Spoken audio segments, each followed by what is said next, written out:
هو في حد يقدر ينسى الهدف ده؟ ممكن شاط الكورة وجول. القاضي ممكن الكورة ياس الكورة سي. نهائي القرن وكل قرن الزملكاوية قبل الماتش دخلوا جيم كبير جدا ان الماتش ده بتاريخ الفريقين، واللي هيكسبه هيكون كسب التاريخ الماضي والحاضر، اللي هو بمعنى تاني كده هتلعبني على تاريخك، لدرجة ان الاحساس والشعور وصل لعصام الشوالي قبلها. اليوم لا ماضي يذكر ولا حاضر يحكى، اليوم فقط هو مستقبل سيروى.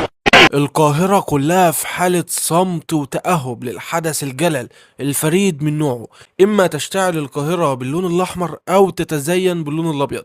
90 دقيقة بتعادل 90 عام من البطولات والألقاب، لأن ببساطة لا تقول لي كاس السلطان حسين، ولا تقول لي دوري منطقة القاهرة، ولا تحكي لي على الجيزة ولا الفيوم.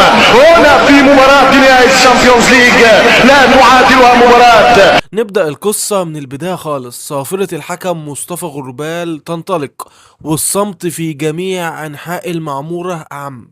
الأهلي بدأ المباراة بشكل قوي جدا ومهيب، وبعد محاولة للضغط على دفاع الزمالك ومحاولة من حسين الشحات عشان يسجل أول أهداف الأهلي، أبو جبل طلعها عشان يدخل معلول بأسيستاته المعتادة ورفعياته المعروفة، والسولية بيدخل وبيسجل الأول للأهلي. الأهلي استمر في المحاولات والضغط، وأخطر فرصة بعد الهدف الأول كانت لجونيور أجاييه في الدقيقة 11، ولكن الاستلام ضيع فرصة التسجيل.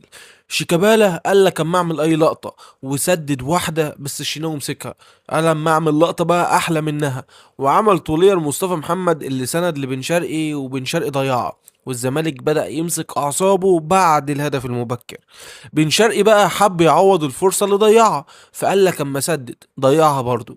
وبعد محاولات بدون خطورة من الطرفين، بن شرقي بيجي مرة تالتة وبمحاولة خطيرة، ولكن بتمر بدون أي متابعة من لعيبة الزمالك اللي هيخسروا الماتش، عشان في الدقيقة 30 شيكابالا يرسم لوحة فنية بعنوان خاسر ما تقولش خسر، ويمشي ويعدي ويحط واحدة من روائع كرة القدم الأفريقية، هدف شيكابالي بامتياز.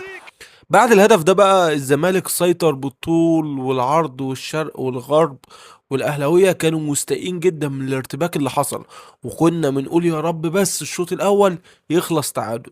بس حمدي فتحي قرر يعمل لقطه فدائيه اثبتت ان لعيبه الاهلي لا ترتبك ابدا، وفي لقطه فنيه صنع تدخل على زيزو من اروع تدخلات كرة القدم. وقبل نهاية الشوط الاول الاهلي كان هيخطف التاني بس سهلة ومرت على الزمالك. الشوط التاني بدأ بفرصة لمصطفى محمد كانت كفيلة تغير من تاريخ كرة القدم الافريقية،